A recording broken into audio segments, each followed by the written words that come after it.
दोस्तों नमस्कार, hello friends. मैं पंडित ब्रजभूषण शर्मा ब्रज फ्यूचर पॉइंट के सौजन्य से आज आपके सामने एक ऐसी अद्भुत अनोखी वीडियो के बारे में चर्चा करने जा रहा हूं। पर्सनल ईयर 7 कैसा होता है। 7 के बारे में बहुत भ्रांतियां हैं लोगों के अंदर।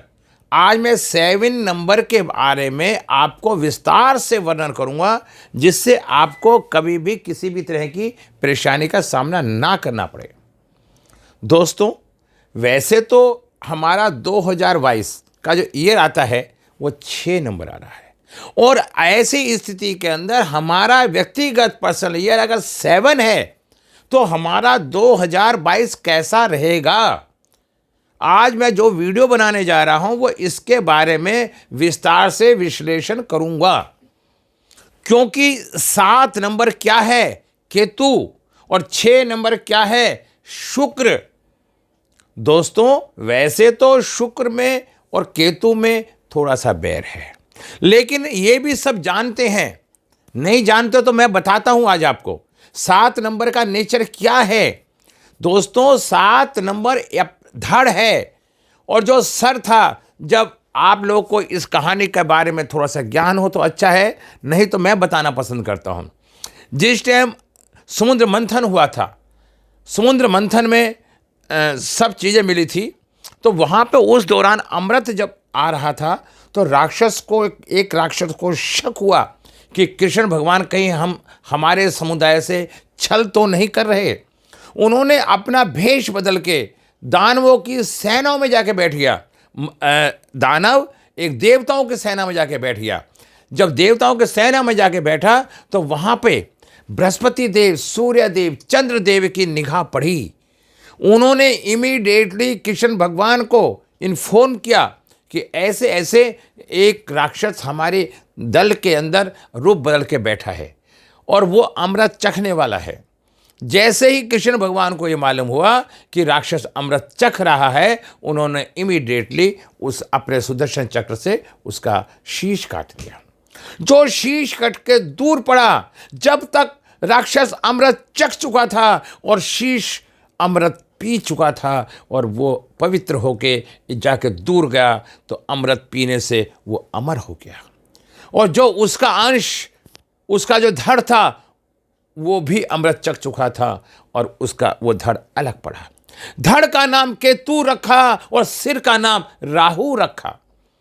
आज मैं उस धड़ के बारे में विस्तार से बता रहा हूं। जब उसका धड़ कट गया, उसे अपने सिर की चिंता हुई और उसे अपने सिर को ढूंढने की तलाश करी, क्योंकि उसके पास सर तो है ही नहीं केतु के पास, तो उसकी व्यक्तिगत कोई सोच ही नहीं है। दोस्तों, मैं जो आपको पढ़ा रहा हूं, बता रहा हूं, इसे पर्सनल ईयर ही मत समझिए। ये आपको वैदिक को भी बिलोंग करेगा, न्यूमरोलॉजी को ही बिलोंग करेगा। 7 नंबर के पूरे लक्षणों के बारे में बताएगा। मैं आप सबसे एक ही निवेदन करता हूं, यदि आपने ये 9 ग्रह और 9 नंबरों को रट लिया, घोट के पी लिया, तो ज्योतिष में आपको हिलाने वाला कोई भी नहीं है। तो दोस्तों, मैं फिर आपको दोबारा से एक बात तो बताना चाहता हूं। मेरे यहाँ पर क्लासें भी चलती हैं, मेरे यहाँ कंसल्टेंसी भी होती है। कितने भी बड़ी से बड़ी समस्या हो, उसे समापन होना ही होता है, और कितना भी अच्छा व्यक्ति हो, उस पर कष्ट आना ही होता है। अगर हम अपनी जन्म पत्रिका दिखा के हम आने वाले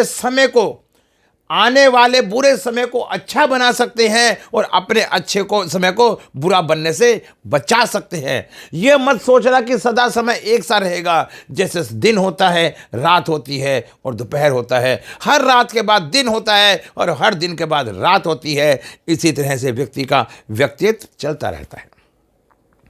दोस्तों, 7 नंबर, इस साल में 7 नंबर वालों को क्या क्या मिलेगा।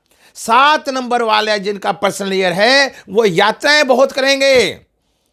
अपने जहां पे भी वो जॉब करते हैं, वहां पे ऊंचे पद पे पहुंचेंगे, उनका प्रमोशन होगा, तरक्की होगी, हर तरह से उन्हें सुविधाएं मिलेंगी। जो लोग एजुकेशन में ऊपर उठना चाहते थे, ऊपर एडमिशन लेना चाहते थे, हायर एजुकेशन लेना चाहते थे, 7 नंबर वालों की वो एजुकेशन हायर को फुलफिल कर लेंगे। दोस्तों, 7 नंबर का नेचर क्या है? 7 नंबर का नेचर एकांत प्रिय है।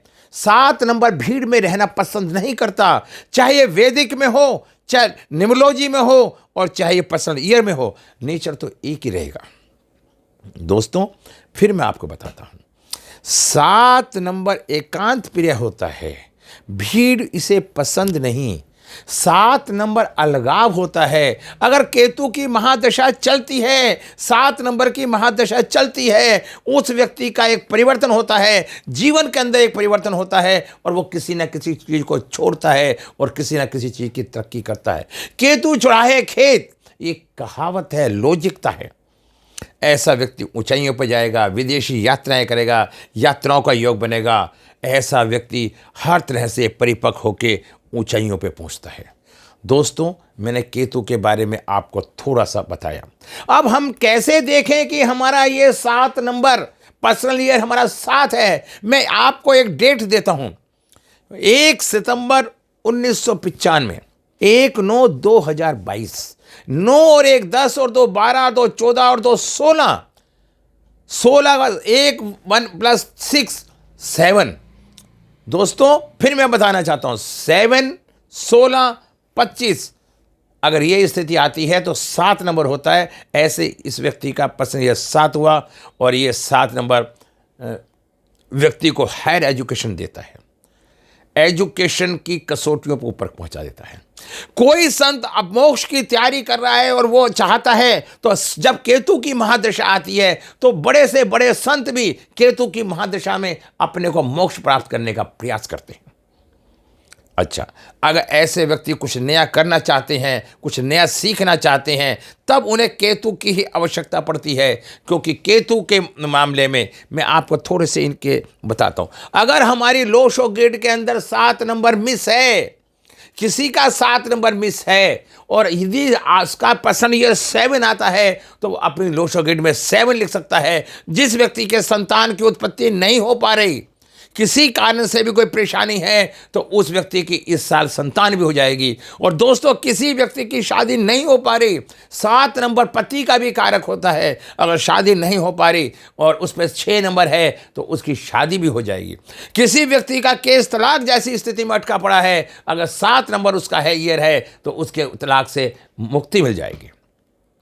दोस्तों एक बात के 100 अर्थ हैं, ज्योतिष को समझो। ज्योतिषी, फिर मेरे शब्दों में एक ही बात है कि ज्योतिषी कोई जादूगरी नहीं। ऐसा व्यक्ति मैंने बताया, धार्मिक यात्राएं बहुत रहेंगी, यात्राएं बहुत रहेंगी, ऊंचाइयों पे पहुंचेगा। केतु का पर्पज क्या है? क्योंकि केतु जिसके साथ बैठता है, 3 नंबर वाले पर्सनल ईयर जिनका 3 है, उन्हें केतु ऊंचाइयों पे पहुंचा जाएगा। 3 नंबर गुरु का होता है, और 7 नंबर केतु गुरु के साथ जब जुड़ जाता है, तो ऐसे व्यक्ति की एजुकेशन, ज्ञान ऊंचाइयों पे पहुंच जाता है, धार्मिकता और ऊंचाइयों पे पहुंच जाती है। और फिर मैं बताता हूं, 7 क्या है? केतु। और 4 क्या है? सर। धड़ सर से जुड़ना चाहता है।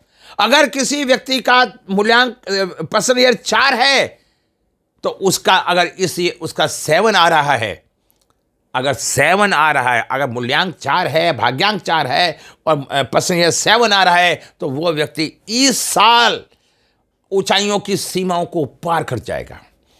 क्योंकि जब राहु और केतु एक साथ जुड़ जाएंगे, तो इनकी डेस्टिनी, सेल्फ डेस्टिनी ऊंचाइयों पे ले जाएगी। दोस्तों 5 बुध का नंबर होता है, 7 केतु का नंबर होता है। जब बुध और केतु एक साथ जुड़ जाते हैं, ये भी अपने को ऊंचाइयों पे लेके जाते हैं। दोस्तों फिर मैं बार बार बताना चाहता हूं, केतु अगर किसी का 7 नंबर गेट में मिस है, इस साल उसका 7 नंबर पर्सनल ईयर में आ गया, तो उस व्यक्ति को कुछ उपाय भी करने चाहिए 7 नंबर को यथावत एक्टिवेट करने के लिए। ऐसे व्यक्ति पे माथे पे केसर का तिलक लगा के हमेशा रखना चाहिए। झंडा अपने घर के छत के ऊपर लाल रंग का झंडा लगा के हमेशा रखना चाहिए। गंगा स्नान में जरूर करना चाहिए, यात्रा करनी चाहिए और जाना चाहिए। तो मैंने ये बताया क्योंकि 7 नंबर केतु है, यह ज्ञान का प्रतीक है। ऐसे व्यक्ति को गुरु की आराधना, बृहस्पति के जाप, बृहस्पति के मंत्रों का जाप भगवान शिव की आराधना, इस तरह के कार्य करने चाहिए। और दूध में डबल रोटी खिलानी चाहिए। चितकबरे कुत्ते को रोटी देनी चाहिए। एक चेक का कंबल भगवान शिव के पिंडी पर रखना चाहिए। अगर हमारी लोशो गेट के अंदर 7 नंबर नहीं है और पर्सनली ये 7 आ गया, अगर वो इन उपाय को करेगा तो 7 नंबर उसका हमेशा एक्टिव रहेगा। दोस्तों, अब मैं आपको फिर एक बात आप लोगों से निवेदन करना चाहता हूं। दोस्तों, कर्म का फल सबको ही भोगना है। जो फ्री में कुछ लेता है वो राहु प्रबल होता है।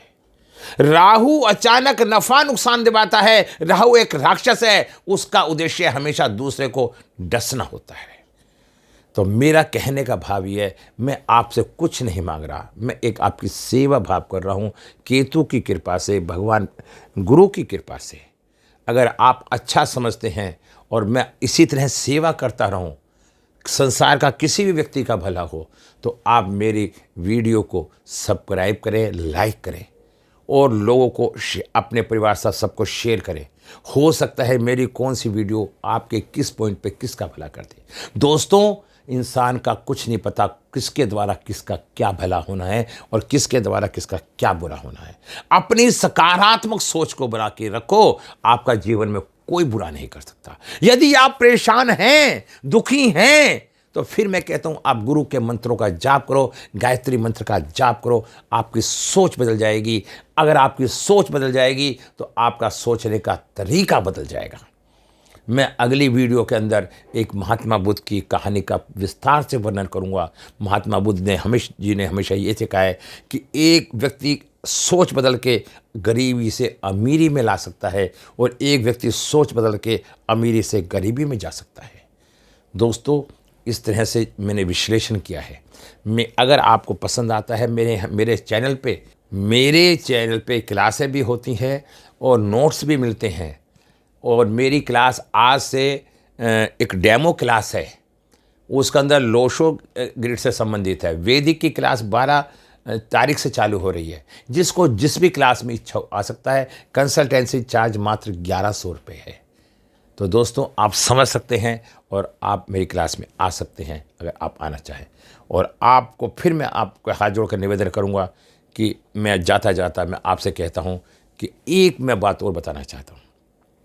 कुछ लोगों का एक नेचर होता है, वीडियो देखते हैं, जैसे देखते हैं छोड़ के आगे भाग जाते हैं। उन लोगों का चंद्रमा खराब होता है। अगर वो अपने नेचर को नहीं बदलेंगे तो उनका चंद्रमा हमेशा खराब रहेगा और वो हर चीज से दूरी बनी रहेंगी। ज्यादा के चक्कर में मत पड़ो। भले ही वीडियो एक देखो, किसी की भी देखो, मैं ये नहीं कह रहा कि मेरी वीडियो देखो, पर तसल्ली से देखो। उसके ज्ञान को, गुण को ग्रहण करने का प्रयास करो। अगर ज्ञान गुण ग्रहण करेंगे तो आप ऊंचाइयों पे पहुंचेंगे। और अगर वीडियो देखनी शुरू करिए स्टार्टिंग से तो लास्ट तक देखो। इससे आपका गुरु और राहु दोनों खराब हो जाते हैं। और जिसका राहु गुरु खराब हो जाता है, क्योंकि चंद्रमा उसका ऑलरेडी खराब है, ऐसा व्यक्ति धन से वंचित हो जाता है और मानसिक पीड़ा होती है और वो गलत तरीके से पैसा कमाना चाहता है। और जब गलत तरीके से पैसा कमाना चाहता है तो किसी गलत रास्ते फंस जाता है और उसमें विनाश के बादल मंडराने लगते हैं। तो दोस्तों, मैं विश्वास करता हूँ मेरी बातों को आप मनन करेंगे और मैं आप लोगों से विदाई लेता हूँ। कल मैं फिर आपको एक बार, मैंने 8 के बारे में बता दिया, 6 के बारे में बता दिया, 7 के बारे में बता दिया। अगर संभव हुआ तो कल मैं आपको 5 नंबर के बारे में बताने का प्रयास करूँगा या 3 नंबर के किसी की भी एक बारे में बताऊँगा। नमस्कार, जय हिंद।